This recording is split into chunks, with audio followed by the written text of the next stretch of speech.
Welcome back, everybody. In this lecture, we're going to continue right where we left off last time, but we'll be discussing string indexing and slicing. Indexing, where we grab a single character, and slicing, where we grab a subsection of that string. Let's jump to the Jupyter Notebook and get started. Okay, so to start this all off, I'm going to create a variable called myString, and I'm going to set it equal to the string hello world. So notice there's a space in there between hello world. I run this, and let's check to make sure. Okay, so we have hello world there, ready to go. Now, let's imagine I wanted to grab a single character from this string. In that case, I want to use indexing. So what we do is we call the variable name, we have square brackets off of it, and let's imagine I wanted to grab the first character, that is capital H, then I pass in a 0, because indexing starts at 0, and that allows me to return that first character, H. Let's try to grab another character. Let's say we want to grab R. So let's count this out. MyString. And we want to count from 0. So that's 0, 1, 2, 3, 4, 5. So notice the space counts. 6, 7, 8. So if I pass an 8 there, it should return R. Perfect. So again, this is known as indexing. Now let's imagine we wanted to grab this letter L. Well, there's two ways I could actually do this. I could say myString at 9, because that's right after that R. The other way I could do it is using the reverse indexing we previously mentioned.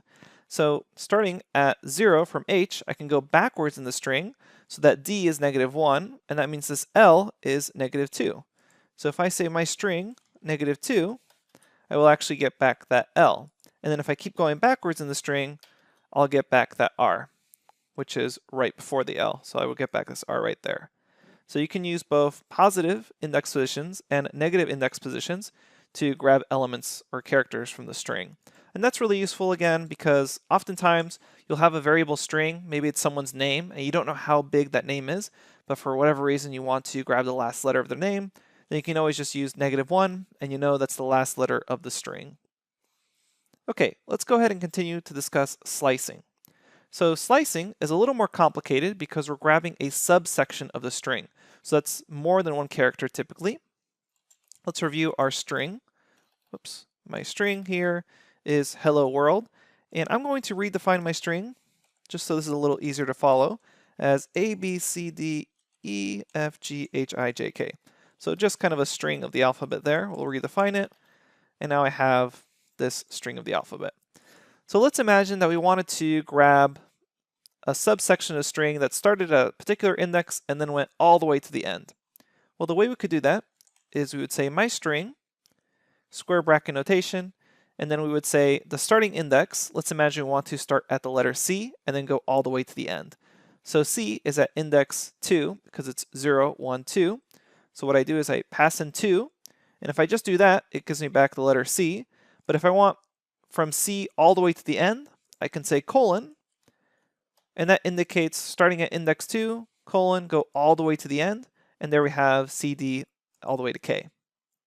Okay, now let's imagine kind of an opposite situation where I want to grab everything up to a particular index. Then I could say myString, colon, and let's say I wanted to grab A, B, and C. So starting at the very beginning, go ahead and grab all the way up to essentially letter D here.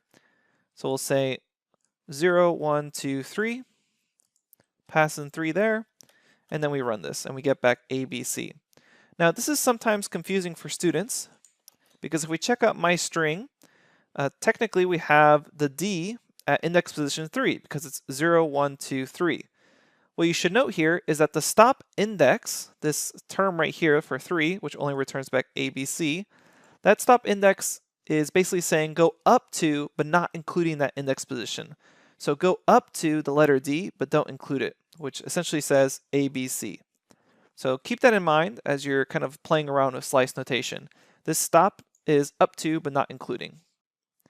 Okay, let's combine these two ideas of a starting index and a stop index by trying to grab a subsection of string that's in the middle. For example, let's try to grab D, E, F from the middle of the string. The way we can do that is we say myString, open square brackets, and then we start off with our starting index position. In this case, it's at letter D, so that's 0, 1, 2, 3. then we say colon, and then it's going to go up to the index position of G here, because I just want D, E, F, so we're going to go up to, but not including G.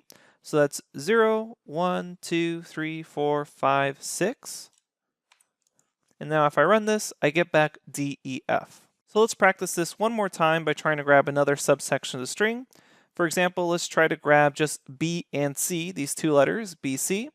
So the way we can do that is we'll type out my string, open and close square brackets. Our starting index position is at 0, 1 for B, colon, and then it looks like we want to go up to, but not including D, so that's 0, 1, 2, 3. We'll run this, and there we have BC. And I would encourage you to try to grab a subsection. So choose the subsection of the string and then see if you can grab it.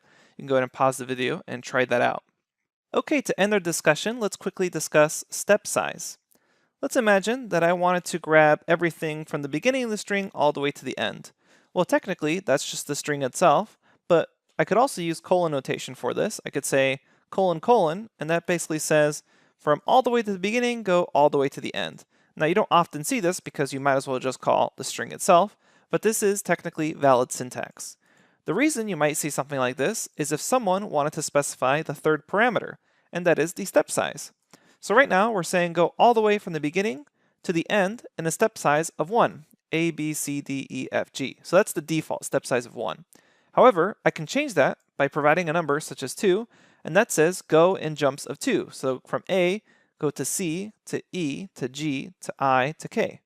So if I run this, I get back A, C, E, G, I, K, because I'm jumping in a step size of 2. And we can increase this to be a step size of 3, and then we'll get from A, jump to D, jump to G, jump to J, and then there's no more letters to jump to because we're jumping in a larger step size. So that's how step size works, and you can combine this with a start and stop as well. So we could say something like starting from index 2, go up to, but not including index 7, and a step size of 2, and we get back C, E, G. So C, then jump to E, then jump to G. So notice how this all works in combination. You have a start, a stop, and then a step size. Something that you may commonly see is using a clever step size trick to reverse a string. And what you can do is say my string, and then say from all the way to the beginning, all the way to the end, take a step size of -1. And what that does is it actually reverses your string, because you're saying from all the way to the beginning to all the way to the end, go and take a backward step, which is then K, J, I, all the way to the end. So this is kind of a little Python trick. Often in interviews, people ask you to reverse a string, and they kind of get annoyed by Pythonistas because they quickly just do this nice kind of slick one-liner instead of doing a for loop. But I just want you to be aware of that. Typically in our code, we won't really be using this too much because it's more of a trick, but again, a very useful one at that. Okay, so that's it for slicing and indexing. Coming up next, we're going to discuss a little bit about some useful string properties. We'll see you there.